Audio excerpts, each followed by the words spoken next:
Informasi berikut ini bagi sebagian orang mungkin tidak disukai, bagi sebagian orang mungkin tidak diperdulikan, bagi sebagian orang lagi bisa membuat Indonesia negatif citranya di mata dunia. Beberapa jam setelah Indonesia memutuskan memberikan suara dengan pernyataan no atau tidak mendukung R2P di sidang PBB, Lembaga Keuangan Dubai dan beberapa lembaga keuangan yang rencananya mendukung Indonesia Investment Authority atau SWF ala non-MMT menarik mundur dukungan mereka. Sehingga rencana besar SWF bisa gagal seperti rencana pemindahan ibu kota yang melambat bahkan berkesan mulai dilupakan oleh yang melakukan inisiasinya. Pastinya banyak yang tidak percaya bahwa keputusan keberangkatan haji di Indonesia ke Mekah yang sudah 2 tahun ini ditunda adalah keputusan politik. Juga ketika tim All England kita tidak dapat izin bertanding, ini masalah politik. Tapi banyak yang tidak percaya, alias kebijakan politik Indonesia kental miring ke satu sisi membuat sisi berlawanan mulai dalam tanda petik melakukan sesuatu unjuk kekuatan. Akhirnya hanya Tiongkok yang BUMN-nya mau bekerja sama dengan BUMN Indonesia. Hanya vaksin Tiongkok yang besar jumlahnya yang mau disediakan untuk Indonesia. Adakah informasi sekilas ini ada benarnya atau praduga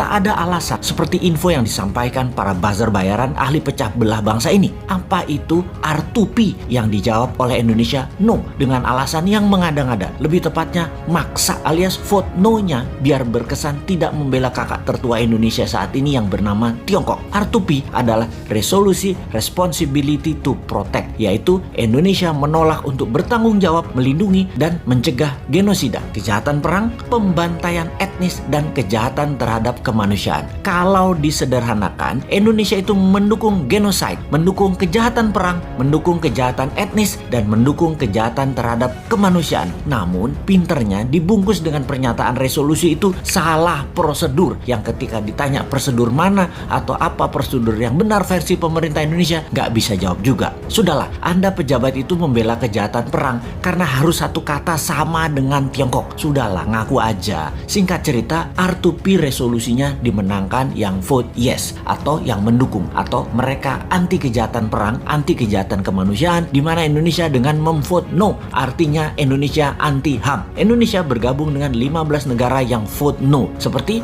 Tiongkok, Rusia, Kuba, Suriah, Korea Utara. Keputusan no ini melawan 115 negara yang memvote yes, seperti Jepang, Amerika, Timor Leste, Malaysia, Spanyol, New Zealand, Australia, Myanmar, Filipina, dan lain sebagainya. Alias, di regional, keputusan no Indonesia sejalan dengan keputusan kakak tertua Tiongkok yang berbeda dengan keputusan negara tetangga Indonesia seperti Australia, Papua Nugini, Timor Timur, Malaysia, dan Filipina. Hebat keputusan yang berani sekali itu. Ini sudah menunjukkan Indonesia nggak kompak dengan ASEAN dan regional tetangganya. Oke lah, apapun itu semuanya sudah diputuskan dalam politik luar negeri. Dan inilah yang jadi masalah ketika kebijakan negara beda dengan mainstream atau jalur utama. Jadi berhaji dilarang, mudah-mudahan bukan pesanan Amerika ke Saudi ya. Benar-benar mudah-mudahan karena alasan lain. Seperti apa? Duit hajinya nggak ada misalnya. Kepake sama proyek apa gitu. Ya mudah-mudahan bukan tekanan negara lain. Gawat soalnya kalau itu artinya. Jadi ketika banyak negara tarik diri, tidak kasih investasi ke proyek Indonesia, bukan karena tekanan negara superpower, tapi memang proyek investasinya tidak menguntungkan, atau bunga pinjaman IMF yang rata-rata negara lain dapat 4%-an, Indonesia 2% lebih mahal, sekitar 6%-an, sehingga bunga pinjaman yang dibebankan ke APBN hampir senilai 290